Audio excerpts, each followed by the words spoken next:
მიმდინარე წელს სტანდარტული ციტრუსის სუბსიდირება შესაძლოა არ მოხდეს. აჭარის სოფლის მეურნეობის მინისტრის ზაურ ფუტკარაძის განცხადებით, აღნიშნულთან დაკავშირებით მოლაპარაკებები ამ დრომდე მიმდინარეობს.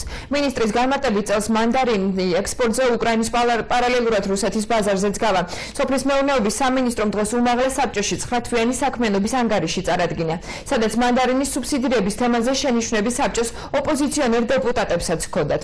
მიმდინარე წელს სოფლის მეურნეობის სამინისტრო 9 მიზნობრივ პროგრამას ახორციელებს. პროგრამის ბიუჯეტი 2.909.251 ლარს შეადგენს. მინისტრის მოადგილე ართანდილ მესხიძე აცხადებს, რომ 9 თვის მონაცემებით ბიუჯეტი ყველა მიმართულებით თითქმის 90%-მდეა შესრულებული.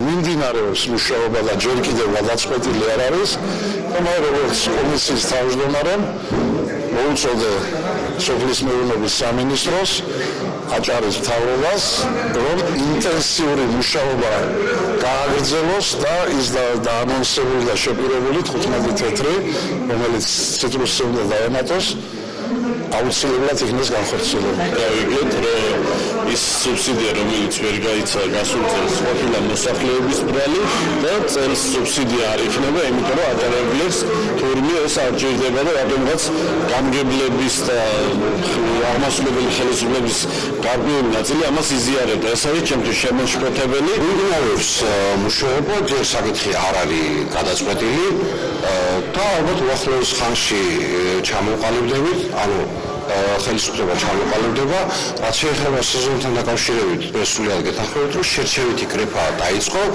აქტიური სეზონი ფაქტიურად სადაც 5 ნოემბრიდან 10 ნოემბრამდე ალბათ ამ შუალედში დაიწყება ამინდობის კვალობაზე და უფრო დაკონკრეტებული იქნება ყველა ინფორმაცია.